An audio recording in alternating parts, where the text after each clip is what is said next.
እውነትም እኛ ሀበሾች አጨብጫቢዎች ነን እንዴ!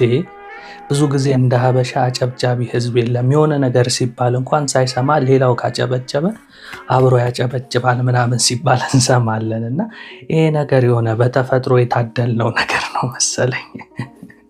ለምን እንዲያልኳችሁ መሰላችሁ? እዚህ ጋር የምትመለከቱት ህፃን ልጅ እንግዲህ ተኝቷል። በዛ ላይ ህፃን ነው እንግዲህ ትልቅ ሰው እንኳን ቢሆን እሺ። ከዛ አጠገቡ ያሉ ሰዎች ያጨበጭባሉ፣ እሱም ብድግ ብሎ ማጨብጨብ ጀመረ። የሰማው ነገር የለ ምን የለ። እስኪ ይህንን ቪዲዮ ተመልከቱት።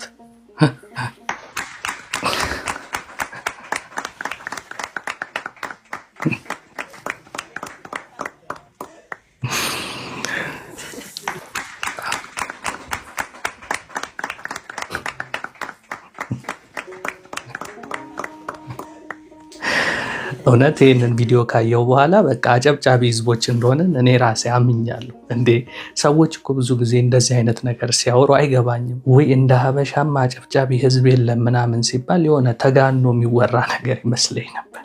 ለካ በተፈጥሮ የታደልነው ነገር ነው። ይሄ ህፃን ልጅ ራሱ አንድ ማሳያ ነው። እና ይህን ቪዲዮ ሳየው በጣም ስላሳቀኝ ነው። እና በዚህ ጉዳይ ምን ትላላችሁ? አጨብጫቢ ህዝቦች ነን አይደል? ስለዚህ እያጨበጨባችሁ ኮሜንት ጻፉልኝ። ለማንኛውም ሳየው ፈገግ ያደረገኝ ቪዲዮ ስለነበረ ነው። እስኪ እናንተ ስታዩት ምን አይነት ስሜት ተሰማችሁ? ሀሳብ አስተያየታችሁን ከስር ጻፉልኝ። የእናንተ ወይላ ነበርኩ። መልካም ጊዜ